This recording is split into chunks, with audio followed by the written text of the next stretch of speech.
Today I'm in Tallinn, which is the capital of Estonia. It's on the coast up there by the Baltic Sea. I'm just traveling through here. I spent the day with some friends yesterday looking at the historic part of town, which I have to say is absolutely an amazing place. You just got to go there. A really well-preserved medieval city. Today, though, I'm not going to go back there, and I'll throw in some pictures in the video of, you know, some nice buildings and stuff from yesterday, but I don't want to go back there. I typically, in my videos, don't go to the main tourist spots anyway, so I'll just throw those in so you kind of get a feel for it. But yeah, I hear it's really crowded because all the cruise ships basically park there when they do the cruises of the Baltic Sea, and it's a hot spot, so it's like super crowded all the time. Right now, it's like at the tail end of COVID, so it's kind of like things aren't really up to speed yet, so there wasn't very many people, so it was perfect. So I can't, I don't know when or if you'll go visit it, but be aware it's usually pretty crowded, but worth it.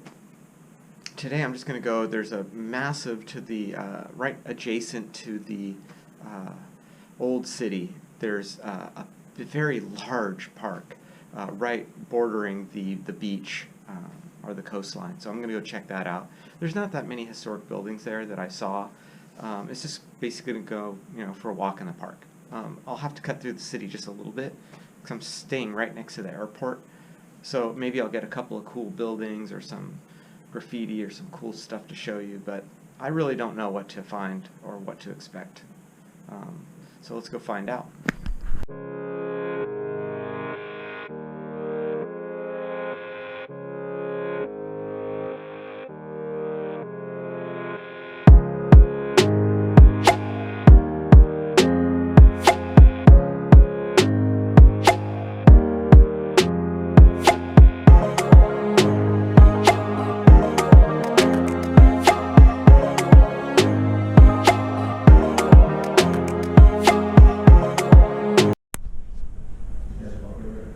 Front of one of their big malls here, the Ülemiste one. You can see it. Their malls here, I have to say, are just absolutely amazing. Like everywhere in Latvia and in Estonia that I've been, the malls are just like top notch. Super nice, clean, modern, and pretty large. I guess it's because it's cold in winter here. I have to say, very organized, like public transportation in these countries as well here, Latvia, Estonia, really nice. Even like the footpath tells you what side to walk on, what side for bikes. Easy to get around in all these cities. It's pretty nice. I wonder, because if these were pre-Soviet countries maybe, and they had a high social order, or conformity, or something, I'm not really sure, but the cities here are super clean. It's like they're a little bit dilapidated. You have the Soviet era housing blocks, which are kind of like, they look like crap on the outside, right? And people live in them. But, there's never trash on the street. And these are like the big capital cities and stuff like Riga and Tallinn, and even the smaller cities, you just don't see trash. It's very orderly, organized. Like I said, I wonder if it kind of ties into the Soviet mentality, like the strict social order that they had for so long that they lived under. Maybe it's just, I don't know, maybe they're just cleaner people. I don't know. Maybe they care about their environment a little bit more. But it's definitely something, oh yeah, cool bike.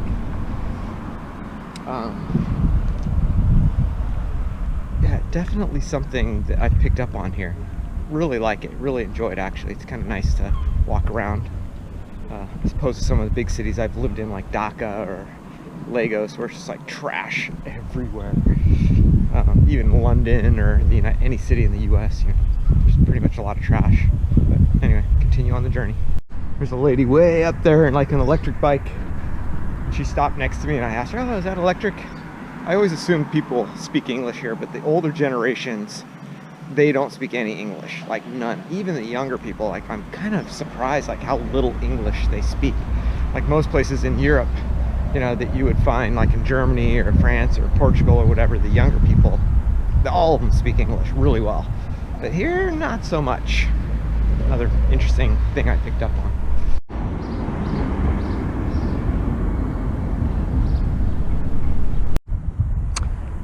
The old city's over here. The bay, or the Baltic Sea, is over there. You can see a cruise ship right there. A couple of them. And there's like, looks like an old church over there, but this looks like the newer part of the city is right over here. There's a huge park right between me and that cruise ship, and that's where I'm kind of gonna go. And there's some really, I guess, some historic buildings down here, maybe something like an old palace or something that is part of the park. And that's what I'm gonna look at today. I mean, my battery's running low, so we'll see what I can find before my camera dies. So let's continue on. Nice clay courts. Tons of clay courts down there too. There's a lot of traffic though. The freeway is right there. So you can hear the birds and the cars. So it's not as pleasant, but so far that's what I found. Keep going. I knew there was some palace or something here. I can't read any of the, we have a bunch of boards like explaining what this is, but the gist of what I think I understand is that these gardens are like historical, the actual gardens themselves as well as the actual palace. And I think it's for the president or something, but they found, doing renovation work in the garden, they did some historical digs, I guess, and they found the actual and the plans for the historical garden. They recreated it, and that's what this is. So this is like the gardens from like 200 years ago or something. Looks really cool, really nice. So that's a nice find for today.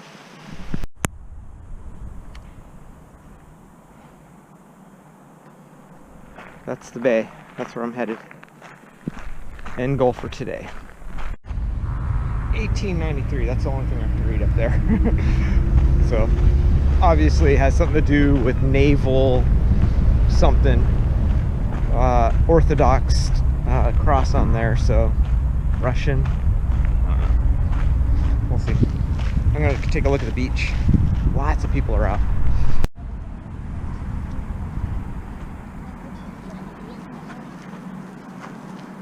City's that way.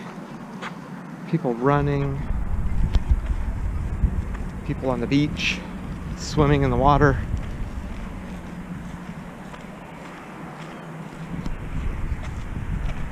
Yeah, tons of people out. This is cool. This is a nice promenade, and it is large. I mean, it's long.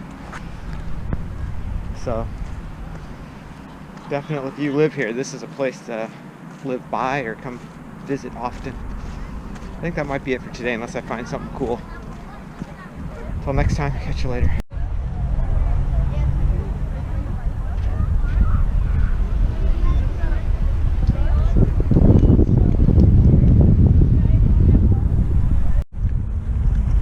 I think those are ferries going to Finland and other cities. I think I might try and take one to Finland, maybe tomorrow, Helsinki. It's not too expensive.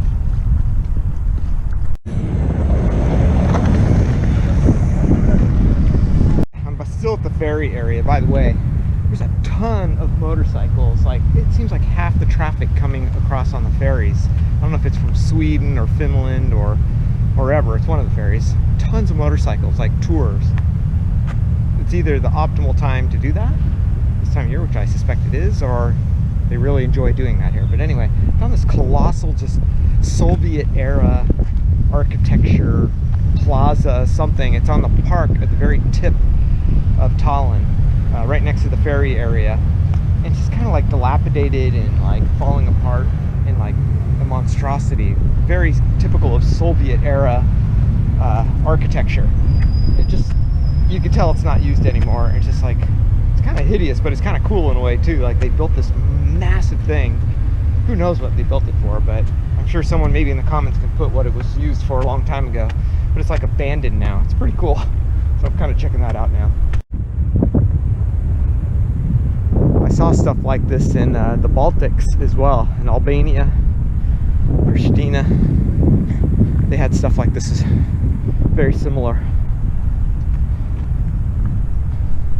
From a local that this was actually a concert hall for the city, like back in the Soviet time, and it's like completely abandoned now and falling apart, kind of dangerous, so they don't use it. but it's got beautiful, magnificent views from here, as I suspected it would, because it's on the tip of the city, overlooking the bay. So let's go up top. Hopefully the camera has enough juice to make that, and let's see what we can see.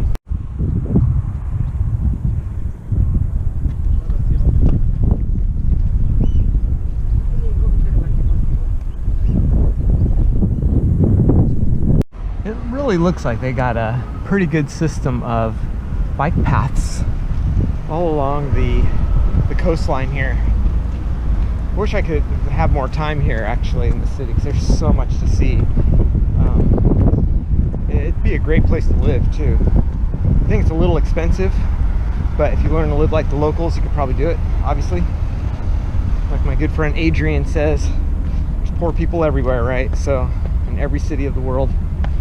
So anyone can do it if you just try really, really hard. So I'd love to try it here. It's beautiful. I'm on some random side street, kind of in the old part of the city. These buildings look like maybe 200 years old. Really nice, narrow street, really old, beautiful, well upkept. But you can notice, like, in between all these buildings, you have these big brick walls, you know, and you can see they have these metal bars that kind of hold them in, because I guess they kind of fall down, I guess, every now and then, right? But in the old city too, the medieval, you know, like 300, 400, 500, 600-year-old buildings also have these metal bars just kind of wedged in the wall to hold them up, and you can sometimes see big cracks running up along the wall, and that's what those are for. But also I think it's fire breaks, right? Because these wood buildings, if they caught on fire, it would quickly just jump from building to building. And like in the West, in the United States in the 1800s, essentially every single city, when there were wood originally constructed, burned down because of that. It would start in one building and just move all the way along, because they didn't have these brick firewalls like they implemented later in the United States to prevent these cities from burning down. It's kind of cool. But you could also see lots of wood architecture. Like, this is like 3 buildings in a courtyard. It's super cool. I don't know if it's one complex or if it would have been one family, or I don't know. It's really nice. Cool architecture. This whole neighborhood, it's like almost every single house has, you know, 2 things. It has the historical marker on it, which is on the left-hand side. That's a city designated historical landmark, and then on the right is a plaque of someone famous that's lived here and the dates that they lived in the house. And it's like almost every single house building on this little neighborhood right here has one of those. So it's a very historic part of the city, I guess. I wish I spoke the language and knew more about the history to find out more about it, but off I go.